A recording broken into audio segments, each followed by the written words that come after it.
Hola amigos, this is Level 12, and today we are talking about my feelings, my emotions, my thoughts, my opinions, and my knee-jerk reaction to The Last of Us Part 2. So yes, there will be spoilers. This is kind of a review, I guess, but there will be spoilers, so if you don't want to be spoiled, don't watch this video.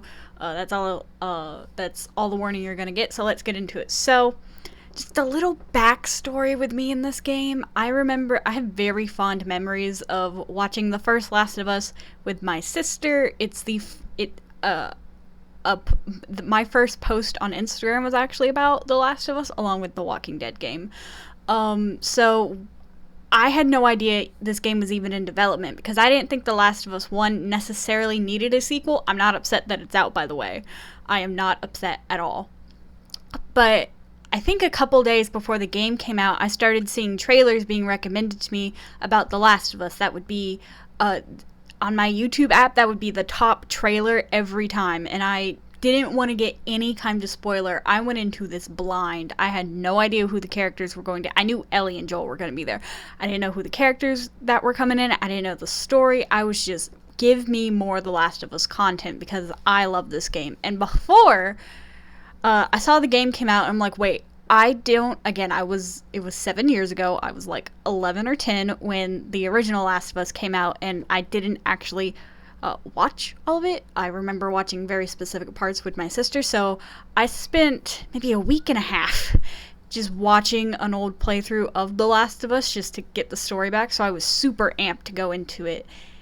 And oh boy, did we go into it. So that's enough backstory. So things I liked about the game. Number one would be the diversity and the accessibility. Apparently, this game got a 10 out of 10 for accessibility. I don't look at those kind of things, but Jacksepticeye mentioned it in his playthrough, which is the one I watched, so good on the game. But diversity, in the first Last of Us, there were like three black characters, three important ones that I remember, and that was Marlene, the leader of the Fireflies, and Sam and Henry, and they both died. Well, I mean, Marlene died as well, but this game we had Jessie, who was Asian. We had Dina, who I don't know what her race is, but she wasn't white. We had Lev, and we had Yara. We had Manny, and I thought Manny was kind of cute, but I like go back and forth on whether or not I like Manny. I think Jordan might have been Asian as well. We had Isaac, when I'm a little bit upset with Isaac, how he was handled, because we read about him in a lot of notes and stuff, and he sounds like he's going to be super important, and then he just wasn't? Question mark? Whatever. But also diversity in character types. Like, we had Ellie, who liked girls, we had Dina, who went back and forth, and we had Lev, who is... I love Lev for many different reasons. I think one of them is because he doesn't understand, like, sarcasm or puns or jokes, and he's... Oh, Lev is like the definition of a kid who did not grow up in any form of the 21st century. Like, he lived his life in a weird kind of cult. It did not start out as a cult. We'll get on to the Seraphites. But yeah, I liked that. I liked the visuals. Like, I remember when the first Last of Us came out, it was like revolutionary what the visuals did. And I went back and I watched it, and I was like, this has not aged well. Like, you watch things like, or you play things like The Man of Medan, or Christ, what's that other game that same company did? The one where you're in the snow. Those games look so much better. Beyond Two Souls looked really good. Detroit Become Human. The games that are going for realism, there are better games than the first Last of Us, but this has now set the bar super high. If you want to watch a playthrough with someone that like comments a lot on that, I would highly recommend Jacksepticeye, because he kind of knows what's going on. It's not perfect. He's not a game developer or anything, but he does make some good observations, things I wouldn't even think about or really care about. But I will give the game that it looks gorgeous, and I love all the new characters they added. The characters you were supposed to hate, I did hate, but yeah, in any event, so I think the next thing I want to talk about are the new groups. In the first Last of Us game, there were really only two groups you had to worry about. Those were the Fireflies, which were kind of your allies. For some reason in my head, I thought they were the antagonists, just because I remember the ending so well. they're not really the antagonist. If anything, Joel was, but in any event. And then you had the hunters, which had a body chop shop, which, okay, that was interesting. But in this one, you have Jackson, which is just the city. You have the WLF, which I forget what that stands for, but they're called the Wolves. You have the Seraphites, which are also called Scars, and then at the very end, you have like Rattlers or whatever, which I did not care for the Rattlers, just saying. But anyways, I thought the WLF, when we got to see Abby's point of it, was actually really nice, and I liked the way they did that. And then the Seraphites, I think if they didn't string up people and cut out their guts, then they would be kind of cool. I'm really into those kind of weird culty religious people, and I think in the beginning the Seraphites were actually like good people, like they wanted to do good things. Like even Lev said they did not originally like cut people open, and that's why Lev was like, well, I mean, that's one of the reasons Lev shaved his head, but there's other reasons. Again, we love Lev. And I thought those were really cool. I didn't care for the new infected they added. The Shamblers were okay. They're like a less cool version of the Bloaters. The Stalkers were really cool, though. I loved the Stalkers. They introduced them kind of nonchalantly. Like, the Shamblers had, like, an intro. The Stalkers were just, like, peeking around a corner. I like the Stalkers. That big thing that Abby had to face, I was like, okay, cool. I mean, it's cool and all, and it's nice to see what the progression would be, and in theory-wise, and, like, timeline-wise, and story-building-wise, it's really great, but it didn't, I could take it or leave it. I mean, that was an interesting boss, I guess, but I digress. So, to talk about the elephant in the room now, Joel's death. Oh boy. See, I had no idea Joel was going to die in this, and I actually got spoiled on the episode he was going to die because I read the comments. It was like the third top comment. I was like, what?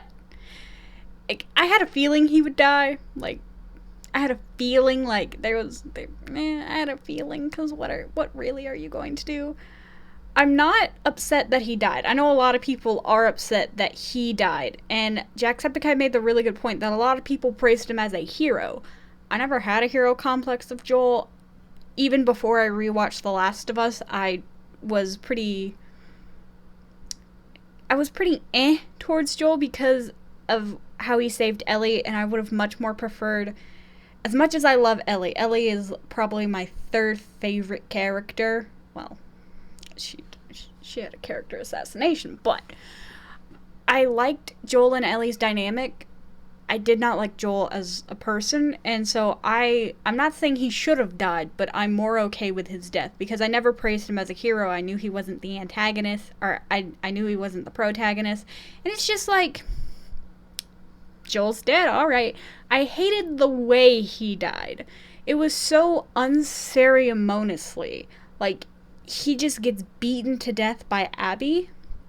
Absolutely not. And a bunch of people were saying that his death is so out of character. And at the time it does feel like that, because you're still thinking of Joel as this rough and tumble smuggler, which in the flashbacks you get with Ellie, you see he's mellowed out. And I'll talk about this in a second, but the story could have been framed better, really.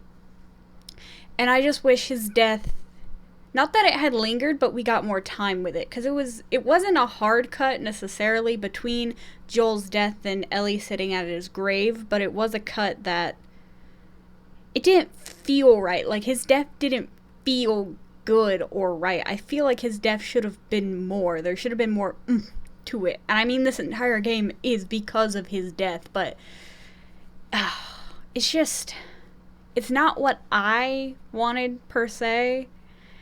I just wish there was a little bit more to it, because it's Joel. I mean, come on. Oh my gosh. And then, like, Jesse's death, I'm super upset with his death, because I liked Jesse so much, and he just dies. Oh my gosh, he just gets shot.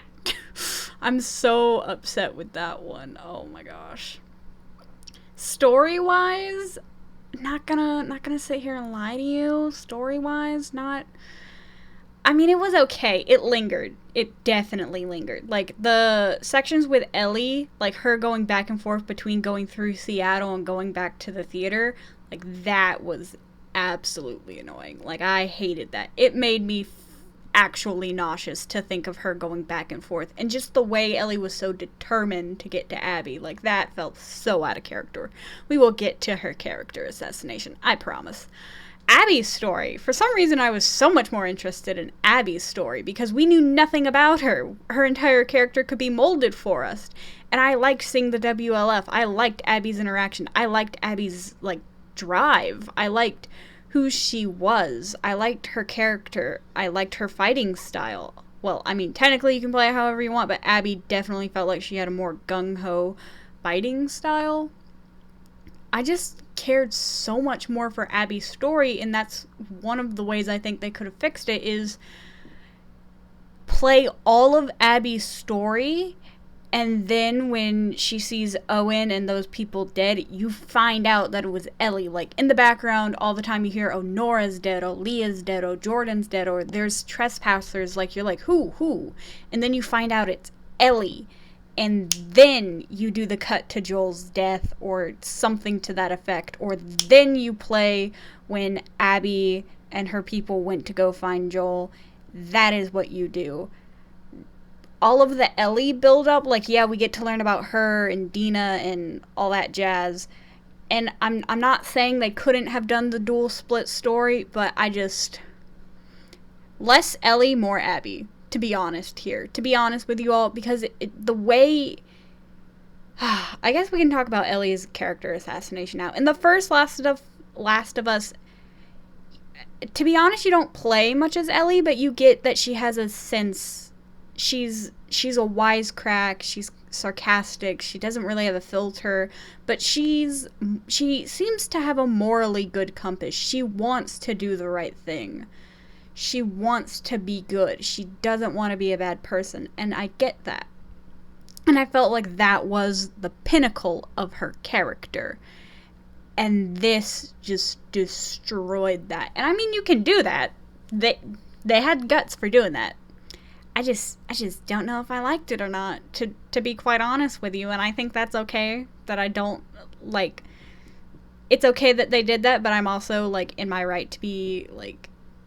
annoyed. I'm not upset. Like, this isn't life-changing. It's just like, wow, this character really did that. But Ellie was so consumed by her revenge and anger that she gave up her entire family. Like, that's another thing. The ending lingered so much and ruined Ellie's character. If the game had ended, like, with her and Dina in the kitchen and Ellie just, like, having to live with the fact that Joel was dead and be upset about that. And, like, you know, that's fun. That is fun. But, listen. Ellie... oh my gosh. If the game had ended where Ellie was at her farm with Dina and JJ, who... I don't know if his name is Jesse Jr. or Joel Jr. I think they did that on purpose. The jerks. If the game had ended there, I would have been happy. Not extremely... okay, I would have been content. Wouldn't have been happy, but it would have been better.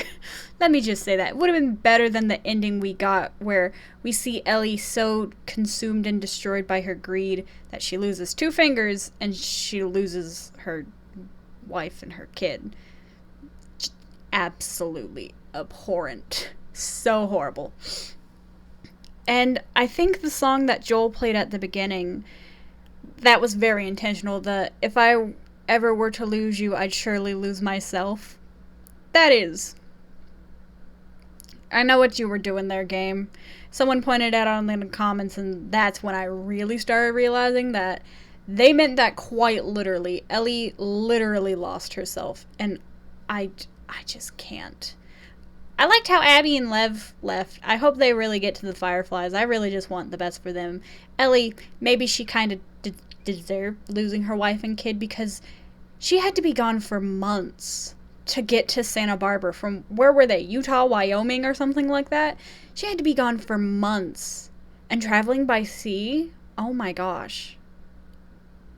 Ellie kind of deserved what she got. The ending, again, as I said, it lingered, and it's not something I'm totally happy with. I really did not care for the Rattlers and their whatever, and the pillars and the crosses, and I did not care. Absolutely did not care for that. Like, I was just like, all right, game, come on, wrap up, come on, what we doing here? And then, you know, just the fight with the way Ellie held the knife to Lev's neck, that's so out of character. I do not believe she would ever do that, because Lev was 100% innocent in this situation. Lev was just trying to follow someone he cared for, which was Abby. Abby's character, I was really sad to see her hanging up. Like, I almost cried seeing her hanging up there. And I'm so sad for Abby. Like, she lost her dad. Granted, I'm not happy that she killed Joel. I don't think I could ever 100% like her as a character because of that huge flaw.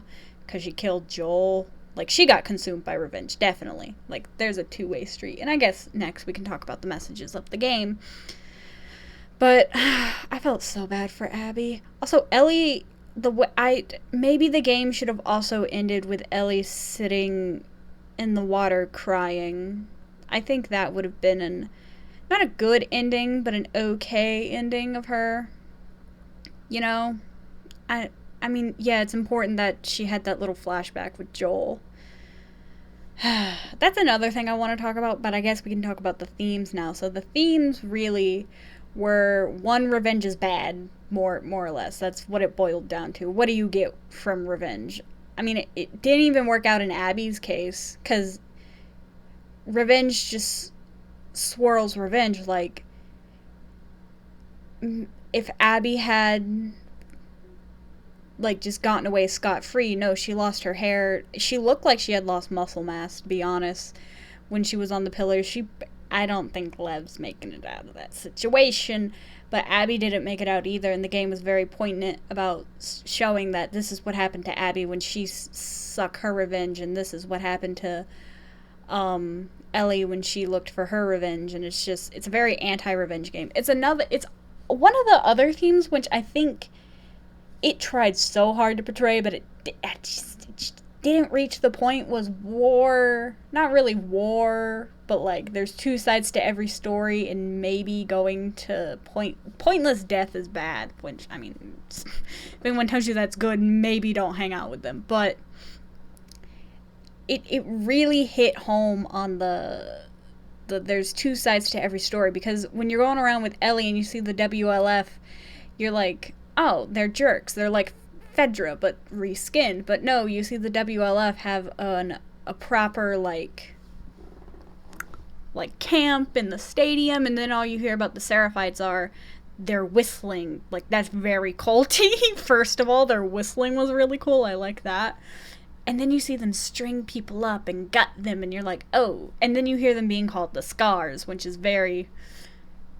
it's a name. It's a horrifying kind of name. You're like, oh, they must have scars. And then you hear them called the Seraphites, which also isn't a very nice sounding name, but it's like better than the Scars.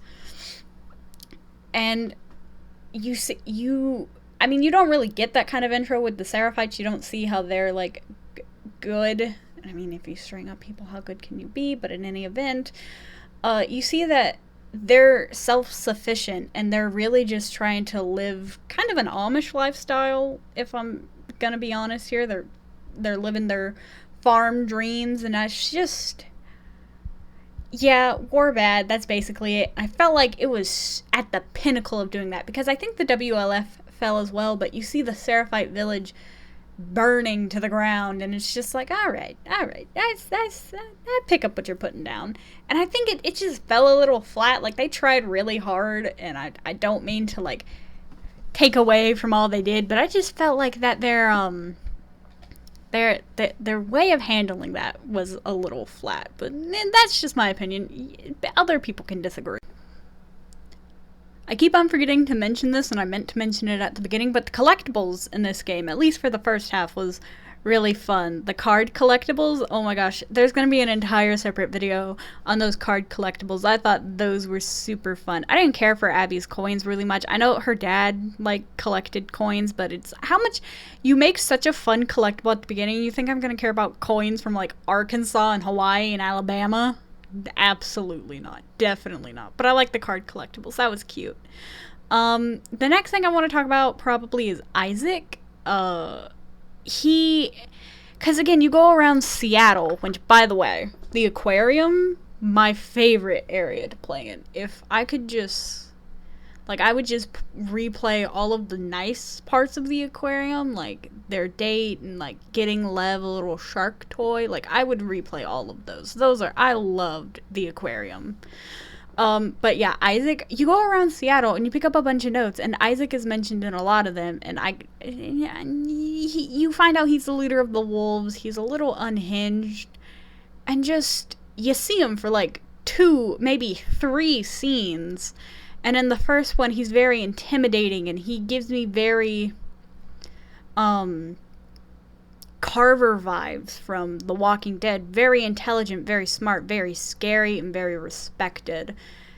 And then he goes down by Yara shooting him, and like that was it. And then you hear like on a walkie-talkie or somewhere, Isaac's dead, and it's just like, you built up Isaac this entire time, and that's what you give me with him? Like, come on. I wanted more from Isaac. I wanted maybe a boss fight with him. I know that's not what the game is, but it could have been tailored to be that way. Could have. It's very close to doing that. But I digress. Anyways, overall, how do I feel about the game? Like, out of 10 score. Well, it's between a 7 and an 8. Like, I definitely feel like it was better than the first Last of Us. Some parts dragged on, and that might have also been because Jacksepticeye was very thorough about getting every collectible. Also, something about the game, and I know this is the pinnacle of its gameplay, but I just felt like there were too many enemy sections, like way too many. Like, just an abhorrent amount. Like, come on, how many people can Ellie and Abby kill? Like, it got annoying and droning at a point. Like, I know you need enemies in a game, but it's like, oh my gosh, can you just calm down? And at the end, oh my gosh, there were so many rattlers. Like, I do not care. At all. Like, the rattlers part was the most I don't care. Again, I do think it's better than the first Last of Us. Visually, story-wise, I was a lot more intrigued. Character-wise, I liked more of the characters, because I felt like they just died super quickly. Like, Tess died really quickly in the first Last of Us. We just kind of left Bill out in the ether in his town. Sam and Henry. Wait, I forget which one the kid was, but the older brother died super quickly. Marlene, we saw her for like 3 scenes, and then she dipped. Well, she died, but these characters felt a lot more fleshed out and a lot better. The visuals, again, were very great. Again, it's between a 7 and an 8. I mean, the first Last of Us kind of gets a 10 out of 10 just for nostalgia's sake, but this game, just a few tweaks here and there could have really made this game pop. But for the people that are upset that their only gripe with the game is that Joel is dead, like, okay, and he was probably near his 60s. I mean, I know he said he had Sarah young, but he had to be somewhere in his 50s to 60s. He was going to keel over any day, and you cannot argue with me. It's just, oh my gosh, this game. And I think my opinions will change as time goes on. I definitely don't hold the first Last of Us in such a high regard as I did when I first played it. It is still one of my favorite games, but like, is it the best game of all time? Probably not. That really goes to the 400 Days DLC, in my opinion, because I love that DLC so much. The Last of Us 2, it is up there, and I think it has some pretty good replay value, because if you can really just go super linear, and if your second run you want to get all the collectibles and stuff, you get so much more story, which I guess is a good thing and a bad thing for its replayability, but also if you're not big on collectibles for your first run, you do miss kind of a good chunk of story, because Ellie gives her backstory, Dina talks. It's just depends on your play style, I guess. I'm very much not into collectibles, but I did like the cards in this one, and I didn't technically play it myself, so whatever. It just, Overall, the game probably gets an 8 out of 10 from me. I would highly recommend, if you liked the first Last of Us, well, I guess you got all the spoilers for it now, but, and I'm buying merch for it soon, later today, hopefully, but I highly recommend. I'm probably gonna rewatch this game. Not now. This is like a 20-hour game. Oh my gosh, I could never. I'm probably gonna rewatch this in the future, and definitely read some fan fictions, because I just want more of this content, to be honest with you guys. Also, Abby is, I love her. Have I stated how much I love Abby? She's great. Anyways, I hope you guys enjoyed this video, and if you liked The Last of Us, please let me know your thoughts in the comments below. What you thought Naughty Dog did good, what you thought they could have improved on. Again, I'm not saying this was a bad game. I'm not saying this is a horrible game. I'm just saying some things could have been fixed to make it a little bit better. Especially those dragging parts with Ellie, because again, I was so much more invested in Abby's story. Anyways, I might make another video on this, just letting my thoughts sit and ponder, but in any event, thank you for watching. Like and subscribe for more random fandom things. Ciao, chicos.